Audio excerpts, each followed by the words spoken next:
Photo electric effect.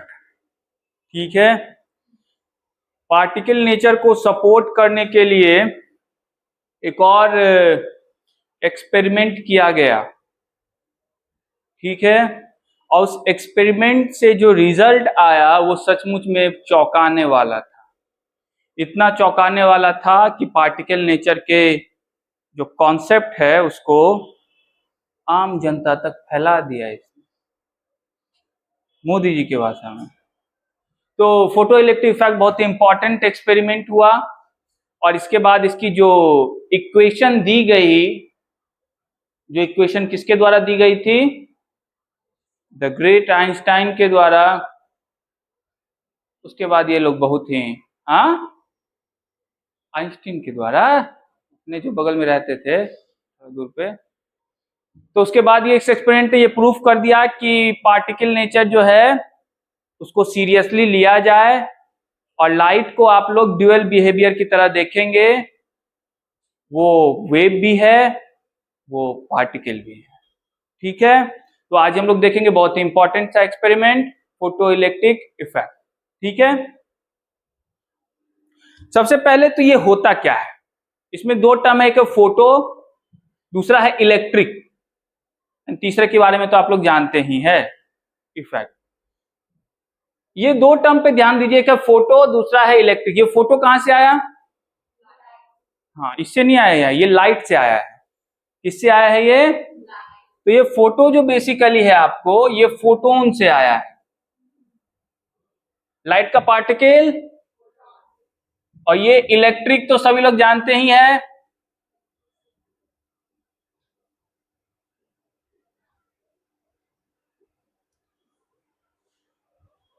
तो इस photon के कारण जो आपको इलेक्ट्रिकल इफेक्ट देखने को मिलेगा, that is the photo electric. ठीक है, अच्छा, ये एक्सपेरिमेंट डिजाइन किसी और के द्वारा किया गया था। इसका जो इक्वेशन है वो वाला जो बहुत ही फेमस है, आप लोग अभी देखेंगे, वो इक्वेशन आइंस्टीन के द्वारा दिया गया था। एक्सपेरिमेंट किसी और के द्वारा किया गया था, और एक्सपेरिमेंट बहुत ही यूनिक था। इसलिए यूनिक था क्योंकि इसके रिजल्ट थोड़े चौंकाने वाले थे। ठीक है, मान लीजिए ये एक प्लेट है। क्या है ये? प्लेट, कोई भी मेटल का टुकड़ा। ठीक, मेटल प्लेट।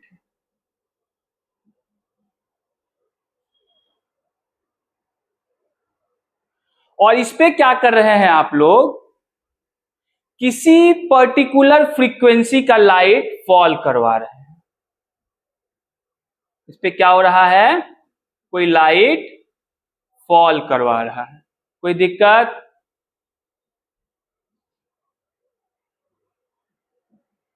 पर्टिकुलर फ्रीक्वेंसी, अच्छी बात है। जब आपने इस पे कोई लाइट फॉल करवाया तो ये बहुत ही एक यूनिक सी बात देखी गई।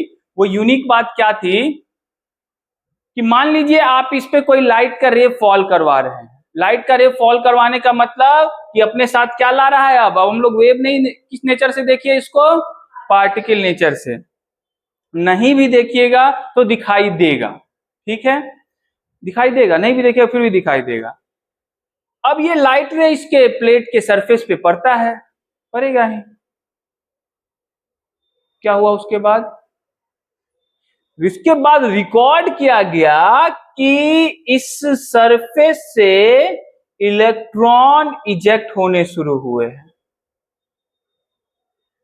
समझ रहे बातों को? क्या देखा गया कि सरफेस से इलेक्ट्रॉन इजेक्ट होने शुरू हुए, और इस सरफेस से जो इलेक्ट्रॉन इजेक्ट होना शुरू किया तो हमने उसका क्या किया? कलेक्शन करना शुरू किया। और जब कलेक्शन करना शुरू किया तब हमको उसके जो रिजल्ट आए वो सचमुच में बहुत ही चौंकाने वाले थे।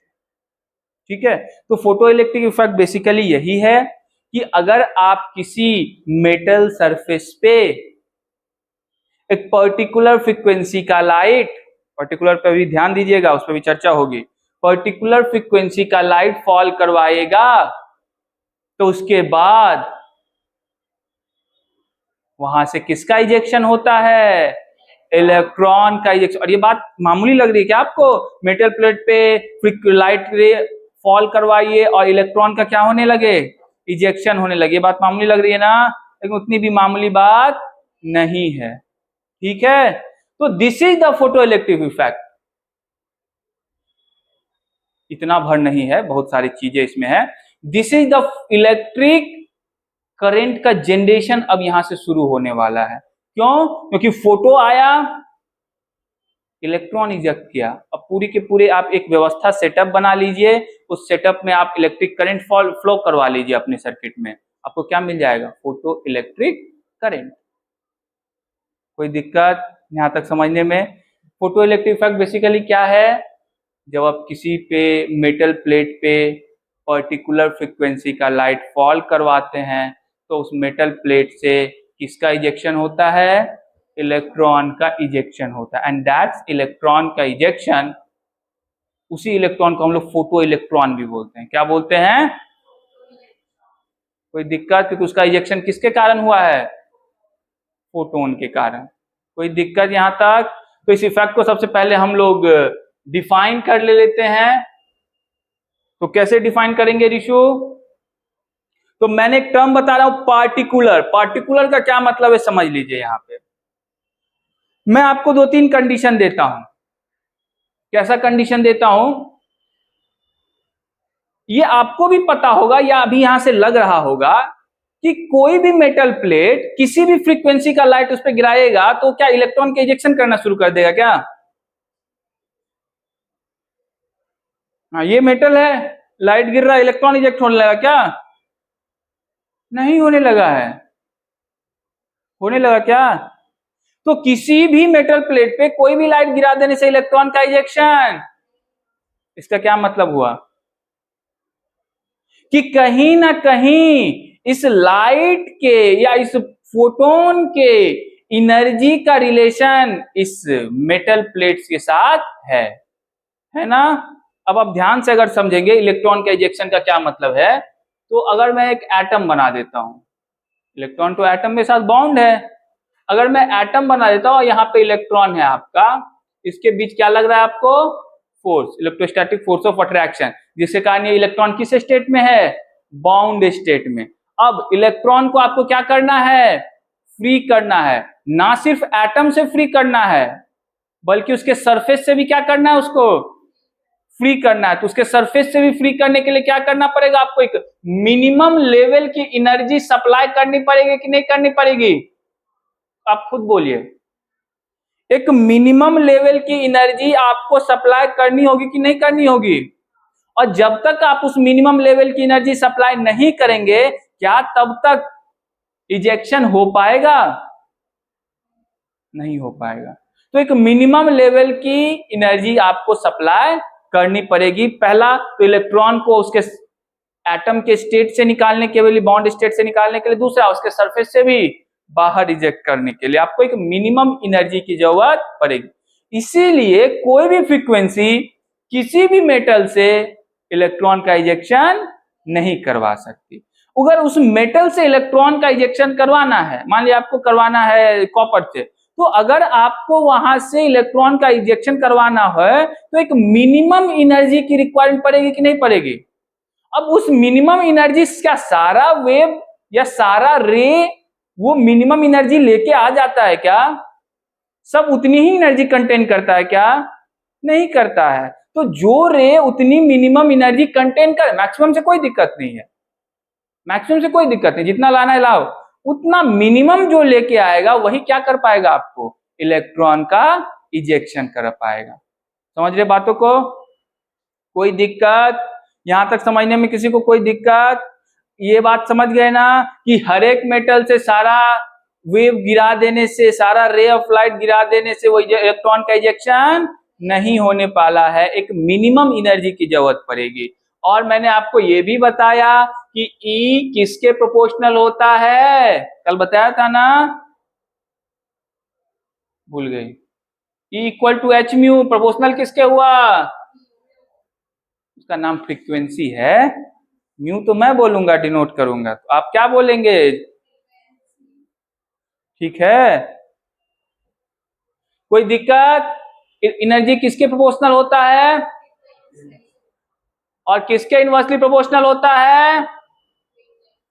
मतलब एक मिनिमम फ्रीक्वेंसी की जरूरत पड़ेगी कि नहीं पड़ेगी इलेक्ट्रॉन के इजेक्शन के लिए, और वो हर मेटल के लिए अलग अलग होगा कि नहीं होगा, क्योंकि हर मेटल के लिए ये एनर्जी अलग अलग, इलेक्ट्रॉन जो बाइंडिंग एनर्जी होती है वो क्या होती है? अलग अलग होती है। तो आपको अलग अलग एनर्जी की जरूरत पड़ेगी, अलग अलग एनर्जी की जरूरत पड़ेगी मतलब अलग अलग फ्रीक्वेंसी का रे गिराना पड़ेगा। समझ रहे हैं बातों को? तो अगर एनर्जी मिनिमम हुआ तो फ्रीक्वेंसी भी कम से कम मिनिमम तो वहां गिराना होगा ना। हाँ बोलिए। और अगर एनर्जी मिनिमम हुआ तो लेमडा, हाँ तुम लोग तेज हो गए यार, तो लेमडा मैक्सिमम फॉल करवाना होगा ना। कोई दिक्कत? अब ये मिनिमम फ्रीक्वेंसी के लिए एक टर्म यूज करते हैं हम लोग, उसको बोलते हैं हम लोग क्या? Threshold frequency. क्या टर्म यूज करते हैं? ठीक है, बहुत यूज है थ्रेशोल्ड फ्रीक्वेंसी का, अभी हम लोग देखेंगे। सबसे पहले अब हम लोग क्या डिफाइन कर लेते हैं इसका डेफिनेशन। ठीक है, तो क्या होगा definition? The ejection of electron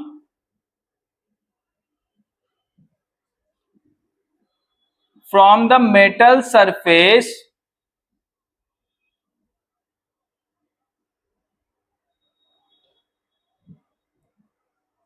at a minimum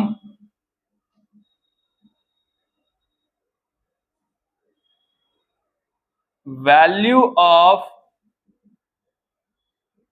frequency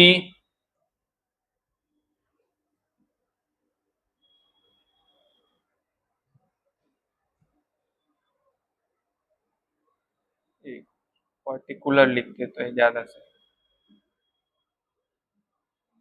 is termed as what? Photoelectric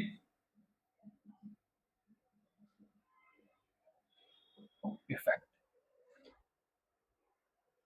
ठीक है, यहां से हम लोग ये भी सीख गए कि every metal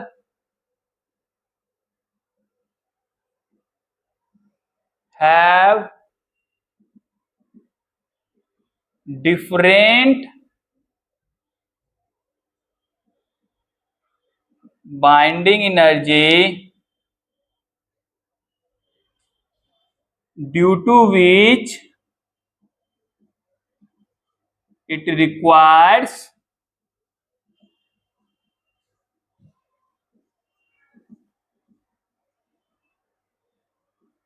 different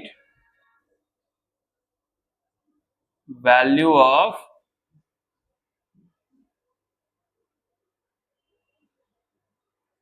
frequency used। कोई दिक्कत? कोई दिक्कत नहीं आता? इसी बात मैंने आपको यहाँ पे ये भी कहा कि वो जो मिनिमम वैल्यू का जो फ्रीक्वेंसी है या जो मैक्सिमम वैल्यू का वेवलेंथ है उसको हम लोग क्या नाम देते हैं? Threshold frequency. ठीक है, उतनी मिनिमम आपको फॉल करनी चाहिए। क्या करनी चाहिए? उतनी मिनिमम करनी चाहिए। ठीक है, अब इसको थोड़ा ध्यान से देखिए ये कैसे पता चला होगा। मान लीजिए यहाँ पे लाइट आपको फॉल करवाया जा रहा है। क्या करवाया जा रहा है? लाइट फॉल करवाया जा रहा है, और आप क्या कर रहे हैं ध्यान से देखिएगा। फ्रीक्वेंसी मान लीजिए यहाँ पे जो लाइट सोर्स कहीं से आप ला रहे हैं उसमें आप चेंज कर सकते हैं, आपके पास वो पावर है, आपके पास वो इंस्ट्रूमेंट दिया गया है कि आप डिफरेंट फ्रीक्वेंसी का लाइट यूज कर सकते हैं। कोई दिक्कत? आप सबसे पहले म्यू1 फ्रीक्वेंसी का लाइट यूज किए, तो आपने यहाँ पे इस स्क्रीन पे देखा कि कोई इलेक्ट्रॉन उसके पास नहीं आया है। म्यू1 किया, कोई इलेक्ट्रॉन नहीं आया। म्यू2 किया, कोई इलेक्ट्रॉन नहीं आया। लेकिन आपने जैसे ही म्यू3 किया, आपने जैसे ही μ3 किया कुछ इलेक्ट्रॉन वहां पहुंचा, सम इलेक्ट्रॉन वहां पहुंचा। इसका क्या मतलब हुआ कि अगर आप इस μ3 के नीचे कोई भी फ्रीक्वेंसी दे, कोई भी फ्रीक्वेंसी गिरा दे, कोई भी, इलेक्ट्रॉन का इजेक्शन पॉसिबल नहीं है।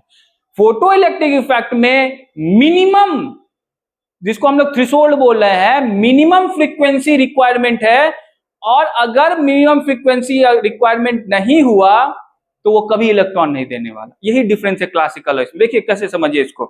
क्लासिकल क्या कहता है, क्लासिकल क्या कहता है, फ्रीक्वेंसी से उसको लेना देना, किससे लेना देना है, इंटेंसिटी, किससे, कितनी इंटेंसिटी की लाइट मेटल पे पड़ रही है। अब क्लासिकल कहता है छोड़ दो फ्रीक्वेंसी, मेटल पे लाइट गिराओ, हाईली इंटेंसिटी 50 बल्ब लगा दो, 50 बल्ब लगाने का मतलब इंटेंसिटी बढ़ गया। अब इंटेंसिटी बढ़ गया तो वहां से इलेक्ट्रॉन का इजेक्शन ज्यादा हो जाना चाहिए था। अरे ज्यादा नहीं, कम से कम हो तो जाना चाहिए था क्लासिकल के अकॉर्डिंग। फ्रीक्वेंसी सबकी एक ही है, 50 बल्ब एक ही फ्रीक्वेंसी का लगा दो, इलेक्ट्रॉन का इजेक्शन तो हो जाना चाहिए था। और 50 बल्ब चलो कि मान लो कि 5 मिनट में नहीं हुआ, 50 मिनट के बाद तो हो जाना चाहिए था, 5 घंटे के बाद तो हो जाना चाहिए था। ये कौन कह रहा है, समझ रहे बात। तो क्लासिकल को इससे मतलब नहीं है। क्लासिकल क्या कहता है, एनर्जी डायरेक्टली प्रोपोर्शनल टू, और इंटेंसिटी कैसे बढ़ाएगा, एक ही फ्रीक्वेंसी का 50 लाइट लगा दो, इंटेंसिटी बढ़ गया। एक ही फ्रीक्वेंसी का 50 लाइट 50 घंटे तक चलाओ, एक को इलेक्ट्रॉन निकलना चाहिए था ना। इन दोनों फ्रीक्वेंसी का लाइट आप जीवन भर यूज करते रहिए, पूरे कमरे को इंटेंसिटी से भर दीजिए, हाईली इंटेंस कर दीजिए उस सरफेस को, एक इलेक्ट्रॉन भी नहीं निकलेगा। एक इलेक्ट्रॉन मतलब समझ रही हो, सिंगल इलेक्ट्रॉन नहीं निकलेगा अगर तुमने इससे नीचे का फ्रीक्वेंसी यूज किया तो। बस यही चमत्कारिक रिजल्ट मिला, सबने ताली बजा दी, वाह वाह, हो गया पार्टिकल नेचर। क्यों, इंटेंसिटी से कोई मतलब ही नहीं है इलेक्ट्रॉन इजेक्शन को। और एक को बल्ब जलाया इस फ्रीक्वेंसी का, धड़ाधड़ इलेक्ट्रॉन निकलना शुरू, हाँ धड़ाधड़ ही निकला था, धड़ाधड़ इलेक्ट्रॉन निकलना शुरू हुआ। अरे हंसने वाली बात नहीं है, इलेक्ट्रॉन का, ये बात मैंने नहीं बताई, फोटो इलेक्ट्रिक इफेक्ट में इलेक्ट्रॉन का इजेक्शन साइमल्टेनियसली जैसे ही फॉल किया, साइमल्टेनियसली नहीं होगा तो फिर वो क्लासिकल फॉलो करने लगेगा ना, वेव नेचर को फॉलो करने लगेगा। वो वेव में यही होता है, 5 घंटे तक चलाओ ना, फिर कुछ ना कुछ इलेक्ट्रॉन निकल जाएगा हीट के द्वारा। ये हीट के द्वारा नहीं निकल रहा है, इसको हीट मत समझना, इलेक्ट्रॉन इजेक्शन हीट के द्वारा भी हो सकता है, वो तो हीट के द्वारा होता है कि 4 घंटे में इलेक्ट्रॉन का इजेक्शन, ना हीट के द्वारा नहीं हो रहा है ये। जैसे ही रे ऑफ लाइट पड़ा साइमल्टेनियसली इलेक्ट्रॉन का इजेक्शन हुआ है। ना तो सब बोलते हैं, आरोप लगाते हैं तो हीट के कारण हुआ है, हीट के कारण नहीं हुआ है, साइमल्टेनियसली इलेक्ट्रॉन का इजेक्शन होता है। कब, दिस पार्टिकुलर फ्रीक्वेंसी, उससे ऊपर की फ्रीक्वेंसी अलाउड है, चलेगा कोई दिक्कत नहीं, चिल। उससे नीचे की फ्रीक्वेंसी जलाते रहो साल भर, 5 साल भर, उम्र भर, कितना इलेक्ट्रॉन, एक को इलेक्ट्रॉन नहीं निकलेगा, ठीक है। That is the photo electric effect. समझ गए क्लासिकल और इसमें डिफरेंस। क्लासिकल से तो निकल जाना चाहिए था, नहीं निकला, कोई दिक्कत। तो उस मिनिमम फ्रीक्वेंसी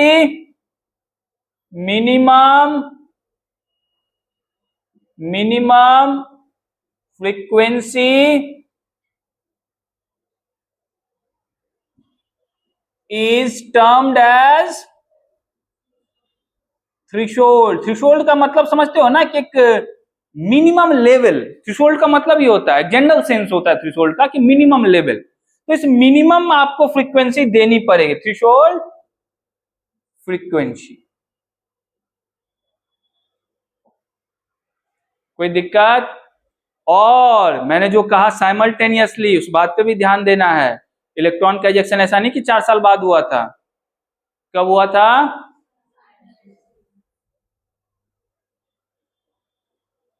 साइमल्टेनियसली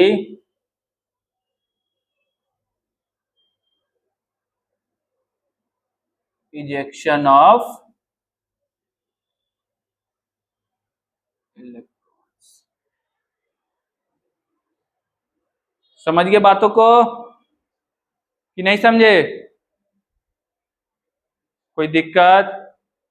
कोई दिक्कत नहीं। तो वेव मॉडल से कैसे डिफरेंट है ये भी हम लोगों ने देख लिया अभी। और वो एक पर्टिकुलर वेवलेंथ का लाइट, सॉरी, या पर्टिकुलर फ्रीक्वेंसी का लाइट आप जब तक फॉल नहीं करवाइएगा तब तक आपको इजेक्शन नहीं होगा। मैक्सिमम से कोई दिक्कत नहीं है, उसके बाद का कोई दिक्कत नहीं है, उसके बाद का कोई दिक्कत, लेकिन उतनी मिनिमम चाहिए ही चाहिए आपको। और अगर आपने उस पर्टिकुलर फ्रीक्वेंसी की लाइट फॉल करवा दी, फोटो इलेक्ट्रॉन इजेक्ट होने लगेगा। That is photo electric effect. अब इसको हम लोग मैथमेटिकल फॉर्म में कैसे देखेंगे, यूज कैसे कर सकते हैं, वो हम लोग आगे देखेंगे। बट जो इफेक्ट है बेसिकली, और जो इफेक्ट आपको चौंकाने वाली रिजल्ट थी, वो यही थी। क्या थी? कि एनर्जी ऑफ अ रे किस पे डिपेंड कर, यहां से भी ये प्रूफ हो रहा है ना कि एनर्जी ऑफ अ लाइट किस पे डिपेंड करता है? उसके फ्रीक्वेंसी पे, ना कि उसके इंटेंसिटी पे। कोई दिक्कत? यहां से तो ये बात साबित हो जाती है। एनर्जी किस पे डिपेंड करती है? फ्रीक्वेंसी पे या वेवलेंथ पे। ठीक है, इस बातों को जल्दी लिखिए तो हम लोग आगे बढ़ेंगे।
अब हम लोग फोटो इलेक्ट्रिक इफेक्ट का एक्सपेरिमेंटल वेरिफिकेशन देख लेते हैं, और वो जो ऑब्जर्वेशन क्या सब निकल के आता है वो देखेंगे। लेकिन उससे पहले थोड़ा सा और डिस्कशन कर लेता हूं मैं, इस इक्वेशन को थोड़ा ड्राइव कर लेता हूं, फिर उसके बाद उसके ऑब्जर्वेशन पे भी आएंगे।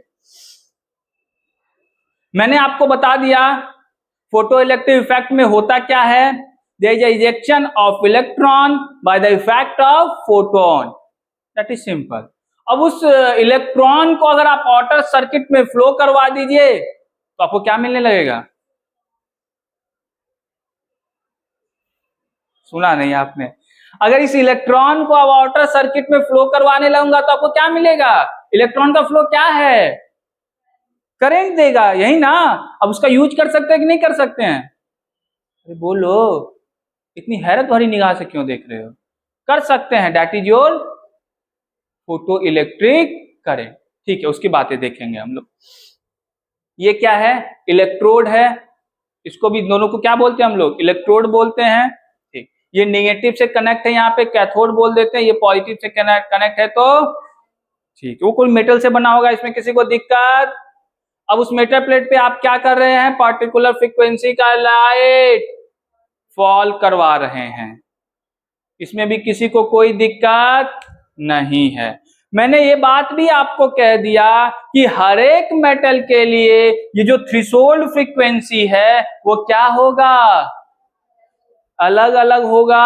इसका क्या मतलब है कि हर एक इलेक्ट्रॉन से एसोसिएटेड एनर्जी जो इलेक्ट्रॉन को बाइंड करके रखती है वो क्या होती है, अलग अलग होती है। बहुत बढ़िया। तो आपको अलग अलग मेटल के लिए अलग अलग फ्रीक्वेंसी का यूज भी करना पड़ सकता है, कोई दिक्कत?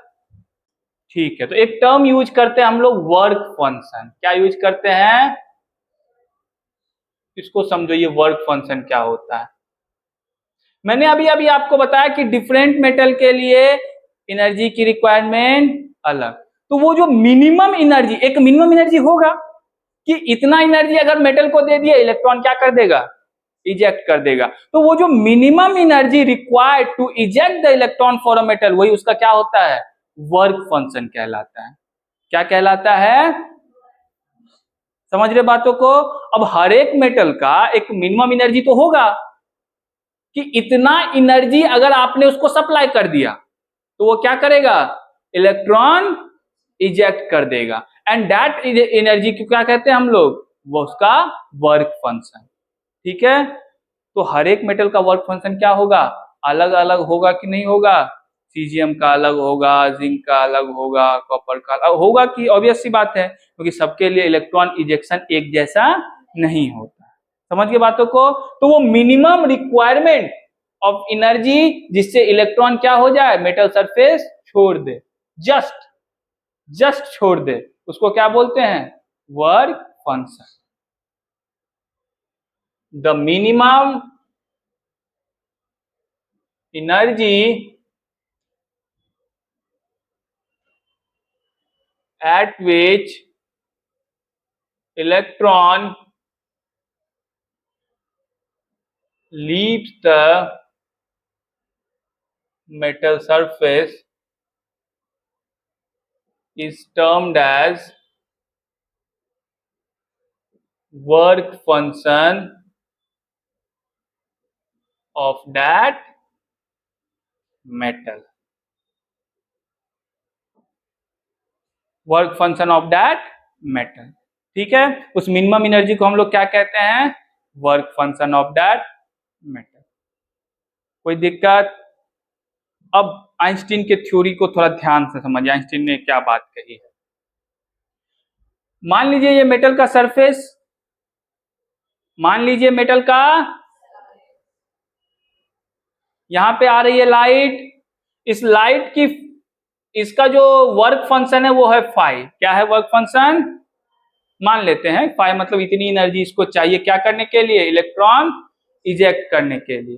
ठीक है, और आपको इलेक्ट्रॉन इजेक्ट करवाना है तो आपको क्या करना पड़ेगा, थ्रेशोल्ड फ्रीक्वेंसी से ज्यादा फ्रीक्वेंसी या थ्रेशोल्ड के बराबर की फ्रीक्वेंसी लगानी पड़ेगी। तो इसका थ्रेशोल्ड फ्रीक्वेंसी मान लीजिए म्यू नॉट है, थ्रेशोल्ड फ्रीक्वेंसी क्या है, और आप फ्रीक्वेंसी फॉल करवा रहे हैं mu, mu is greater than, electron eject होगा कि नहीं, बोलिए, होगा, बिल्कुल होगा। तो इलेक्ट्रॉन यहां से क्या होगा, आपको इजेक्ट होगा।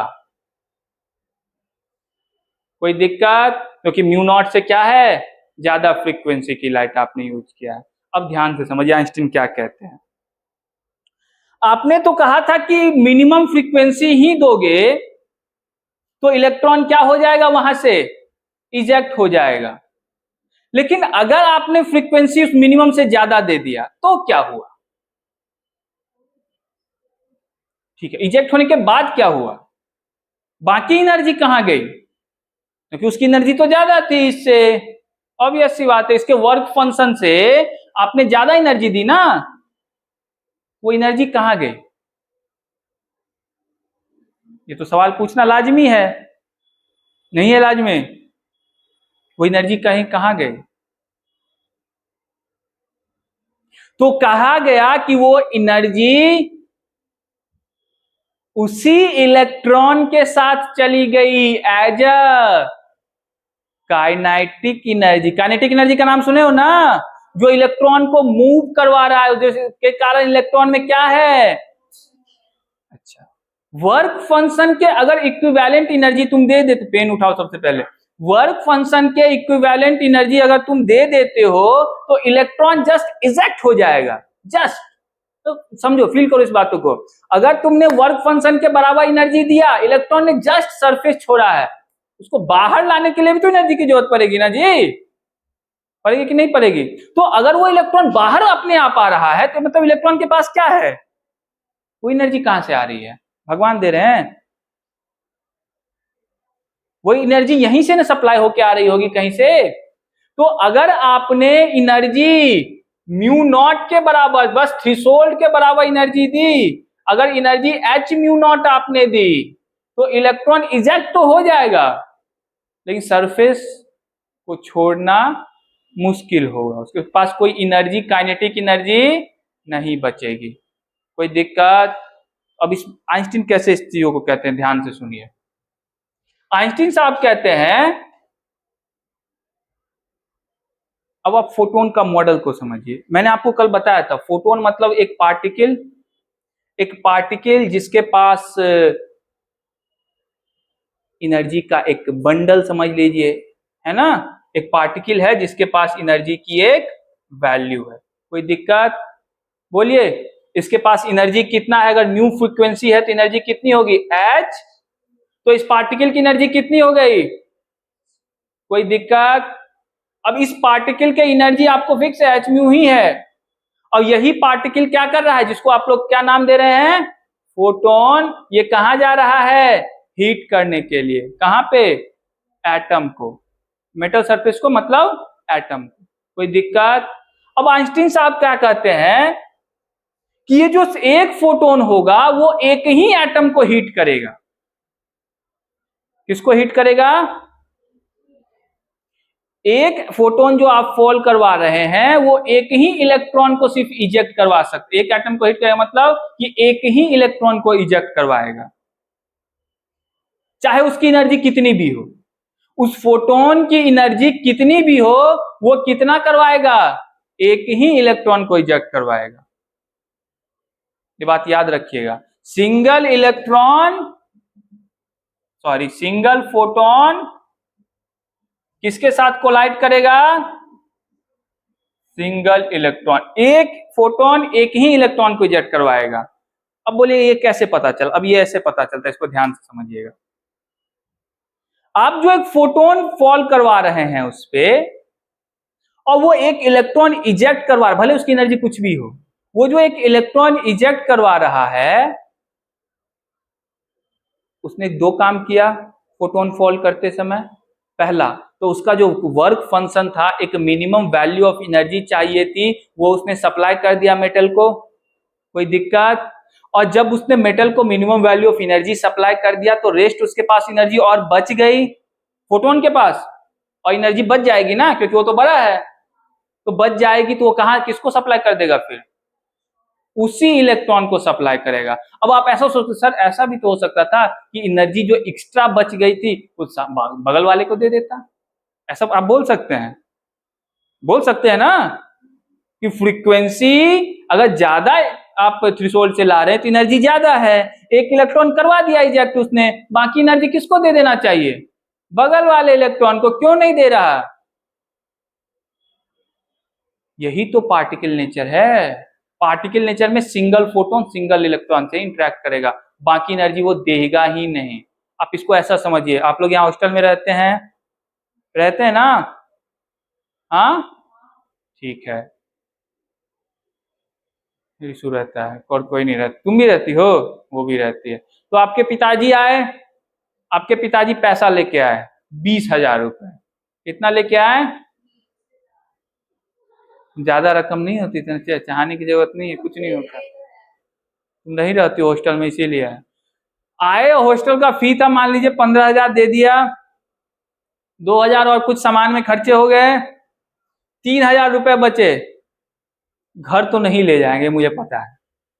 3,000 वो क्या करेंगे? तुम्हें जरूरत भी नहीं है 3,000 की, उन्हें पता है। तुम्हारे दोस्त ने भी हॉस्टल का फी नहीं भरा है, तुम्हारे पिताजी क्या करते हैं, जाके तुम्हारे दोस्त को दे देते हैं 3,000। क्या किसको देते हैं 3,000? तुम्हें जरूरत नहीं है उस 3,000 की, फिर भी देते किसी को है? तुम्ही को। फोटोन भी वही है। तुम्हारे पिताजी फोटोन, तुम इलेक्ट्रॉन।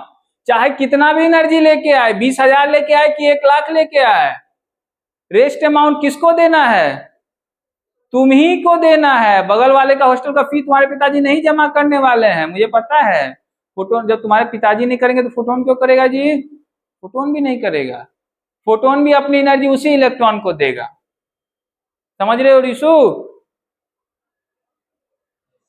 यस। कोई दिक्कत इस बात में? आप समझ गए फोटोन का चक्कर? फोटोन क्या करेगा? एक तो पहले इलेक्ट्रॉन को बाहर निकलवाएगा सफिशिएंट एनर्जी देके, और जो बाकी एनर्जी बच जाएगा वो उसी इलेक्ट्रॉन को क्या कर देगा? दे देगा। ठीक है, ऐसा मत सोचना कि बगल वाले को दे देगा, ऐसा नहीं हो। सिंगल फोटोन सिंगल इलेक्ट्रॉन के साथ इंटरेक्ट। कोई दिक्कत? अब इसी बात को आधार बनाते हुए आइंस्टीन साहब ने अपना फेमस इक्वेशन दे डाला। क्या दे डाला? अपना फेमस इक्वेशन। वो बोलते हैं कि अगर आपने थ्रेशोल्ड फ्रीक्वेंसी से हायर फ्रीक्वेंसी की लाइट फॉल करवाई तो एनर्जी इलेक्ट्रॉन, इस पूरे प्रोसेस में एनर्जी दो भाग में खर्च होती है। वो जो रेज फोटोन आ रहे हैं उसकी एनर्जी दो भाग में क्या होते हैं? खर्च होते हैं। पहला इलेक्ट्रॉन के इजेक्शन करवाने में, दूसरा उसके पास काइनेटिक एनर्जी का सप्लाई देने में। कोई दिक्कत? बोलो, यही आइंस्टीन का इक्वेशन है और कुछ नहीं है।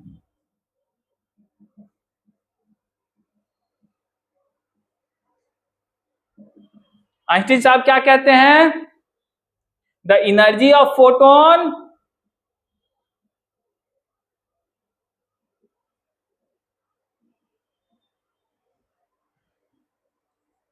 used as two parts। कौन सा है? पहला टू सप्लाई मिनिमम एनर्जी, जिसको आप लोग क्या नाम देते हैं?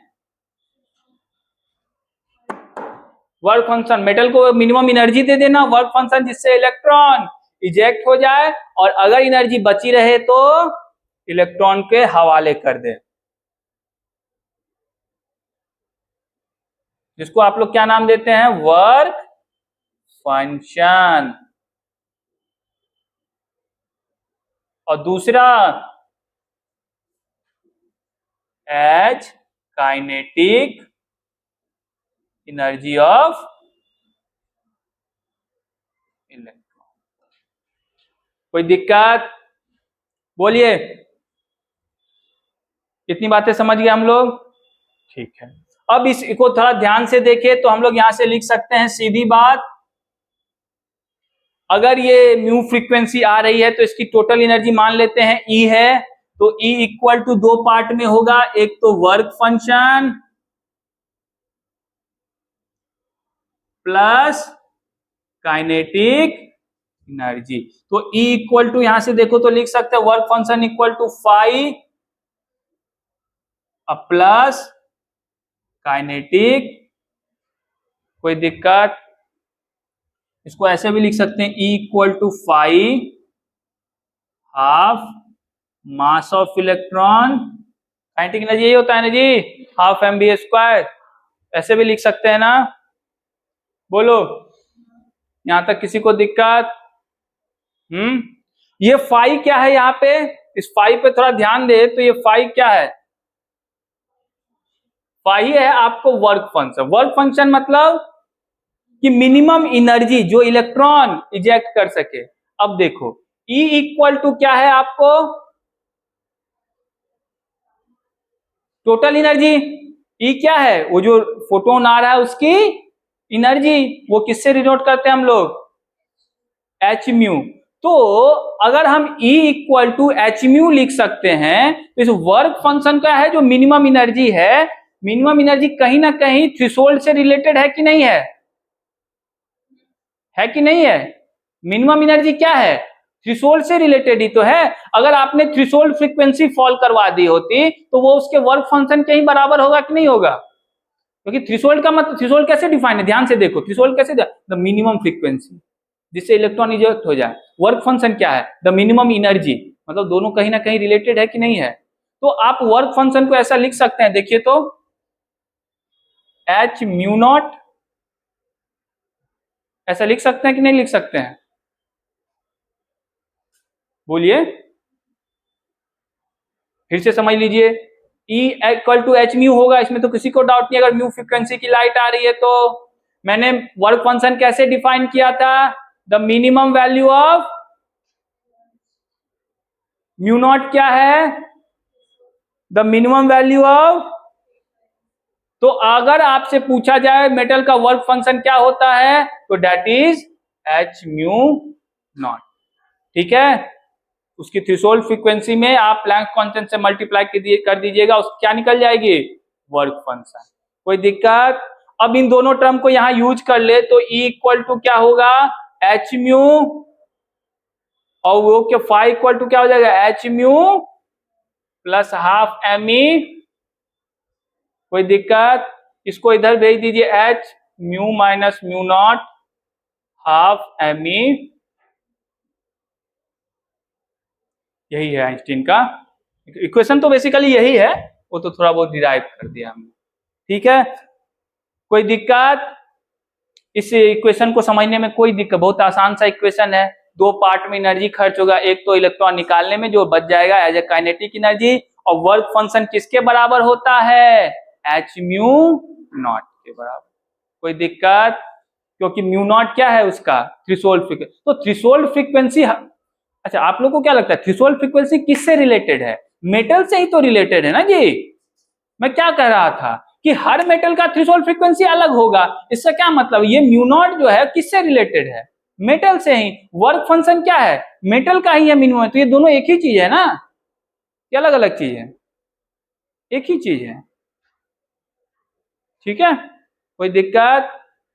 लिख लीजिए इन बातों को। देखिए पहला, अगर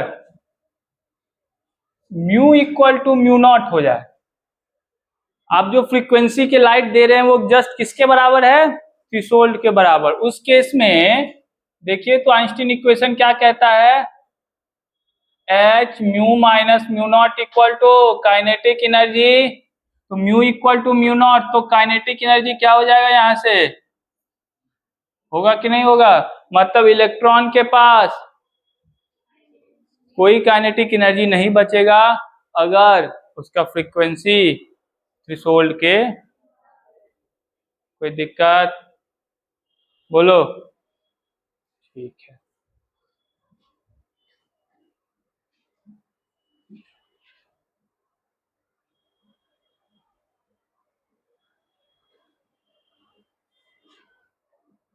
मैक्सिमम काइनेटिक एनर्जी क्या हो सकती है? कोई भी तुमने फ्रीक्वेंसी की लाइट फॉल करवाई तो उसकी मैक्सिमम काइनेटिक एनर्जी यही ना हो सकती है? ये मैक्सिमम हो सकती है, इससे ज्यादा उसके पास काइनेटिक एनर्जी नहीं आ सकती। कम आ सकती है कुछ ना कुछ, मान लो उसके पास रेसिस्टेंट हुआ, एयर रेसिस्टेंट, फलना रेसिस्टेंट, या कोई इलेक्ट्रिक फील्ड लगा रखा है तुमने, तो रेसिस्ट तो करता है ना, उसकी काइनेटिक एनर्जी डिक्रीज होगी कि नहीं होगी? नेचर में ऐसा क्या होता है? फोटो इलेक्ट्रॉन निकालो, इलेक्ट्रॉन ऐसे शाहरुख खान की तरफ बाएं फैलाए घूम रहा है उधर से उधर, रेसिस्टेंट ऑफर नहीं होगा क्या उसको? काइनेटिक एनर्जी लॉस नहीं होगी क्या उसके? हो सकती है। तो मैक्सिमम कितनी हो सकती है उसके पास काइनेटिक एनर्जी फॉर्मूला के थ्रू? एच म्यू माइनस, यही मैक्सिमम होगा। मिनिमम कितनी हो सकती है? 0।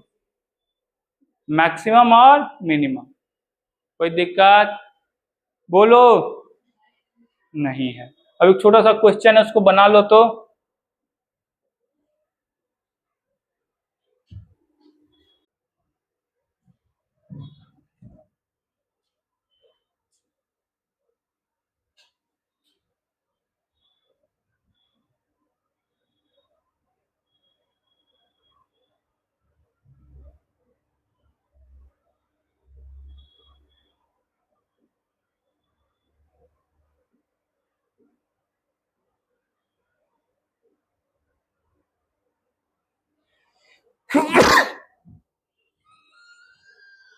सुना? तो मैंने क्या कहा था? वर्क फंक्शन, वर्क फंक्शन मतलब कहीं ना कहीं उसका रिलेशन किसके साथ हो गया? वर्क फंक्शन का रिलेशन किसके साथ है? थ्रेशोल्ड की फ्रीक्वेंसी। और वही तो पूछ रहा है, थ्रेशोल्ड फ्रीक्वेंसी और थ्रेशोल्ड वेवलेंथ के साथ ही तो रिलेशन है। वर्क फंक्शन दे दिया तो एक ही चीज है ना। फाई इक्वल टू मैंने क्या लिखा था? हाँ हाँ हाँ, मुझे पता है, अब तो हो ही जाएगा। एच म्यू नॉट नहीं, और फ्रीक्वेंसी को वेवलेंथ के टर्म में सी बाय लेमडा नॉट, कोई दिक्कत नहीं। Lambda naught equal to H C by phi, कोई दिक्कत नहीं। एच की value 6.626, 10 to the power -34, 3 into 10 to the power 8। Work function कितना है? अच्छा 2.5 इलेक्ट्रॉन वोल्ट में है, और ये वैल्यू किस में दी रहती है? जूल सेकेंड में, नहीं याद है? तो इलेक्ट्रॉन में लिख देता हूं मैं यहाँ पे, 1 electron volt equal to 1.6 into 10 power -19 joule होता है। जो इलेक्ट्रॉन पे चार्ज होता है ना, उसी के बराबर होता है, ठीक है ना? तो क्या करोगे तुम? इससे मल्टीप्लाई कर दोगे। ये किस में आ जाएगा आपको अब? जूल में आ जाएगा। अरे आएगा। अब इसको सॉल्व करने के बाद रिशु, रिशु, रिशु, गधेरे हो जी।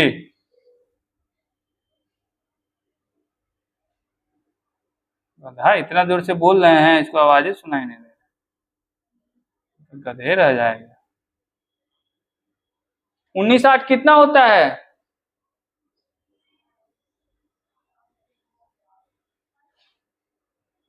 27 में से 34 कितना बच गया?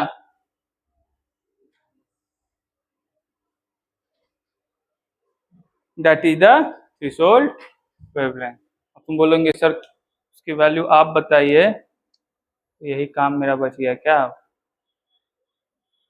चलिए, हाँ आज की कक्षा मैं यहीं समाप्त करता हूँ। एक्सपेरिमेंटल वेरिफिकेशन कल और इसमें देखना है, वो हम लोग कब देखेंगे? कल, ठीक है।